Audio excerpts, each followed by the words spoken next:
ဒီလိုကတ်နေတဲ့ကော်တွေခွာရတဲ့ပြဿနာကြုံဖူးတယ်မလားဒီစပရေးလေးနဲ့စမ်းတက်ပြီးတော့လှုပ်ကြည့်မယ်ရမရဆိုတာတော့လိုက်ကြည့်လိုက်ပေါ့နော်ဒါကဝါကုန်းမှာအဲ့လိုတုပ်ပြီးတော့မှတော့တုပ်လိုက်မယ်အဆင်ပြေတယ်နော်ဟိုအရှိတုန်းကဆိုရင်အယ်ကိုဟောရှာပြီးတော့လှုပ်လိုက်ဟိုဟာနဲ့ဒီဟာနဲ့လှုပ်လိုက်ဆိုမရဘူးဒီကတော့အဆင်ပြေတယ်နော်တန်လေးဖြစ်သွားပါပြီဒါဆိုရင်ဒီလိုမျိုးပလင်းမှာကတ်နေတဲ့ကော်ကိုကြတော့ခွာလို့ရမရဆိုတာလည်းပြန်ကြည့်မယ်နော်သူကကော်ဖီပလင်းပေါ့နော်သူပြရမှာလည်းနှမျောတယ်ပြီးတော့အဲ့ပလင်းကလည်းတခြားပဲမုံဆက်မုံနေပါတွေထည့်လို့ရှိရင်ဆိုကောင်းတယ်လीနော်ဆိုတော့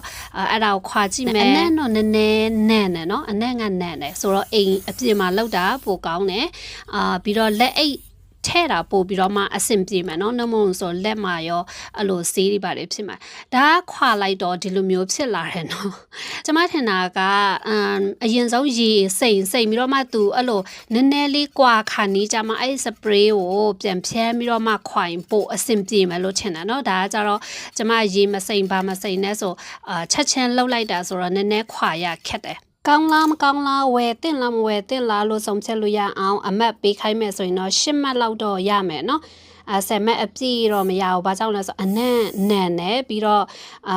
ရေမစိမ့်လို့ရှင်ခွာရနည်းနည်းခက်လို့ပေါ့နော်ဒါပေမဲ့ကွာလားလို့ပြောရင်တော့ကွာပါတယ်နောက်ဆုံးမှာတော့ဒီလိုပလင်းတန်လေးရသွားပါပြီမှာချင်တဲ့သူအတွက် comment မှာ link လေးချပေးပါမယ်မမတက်လူအတွက်လည်း comment ပေးခဲ့လို့ရပါတယ်เนาะဒီ site မှာဝယ်လို့ရပါတယ်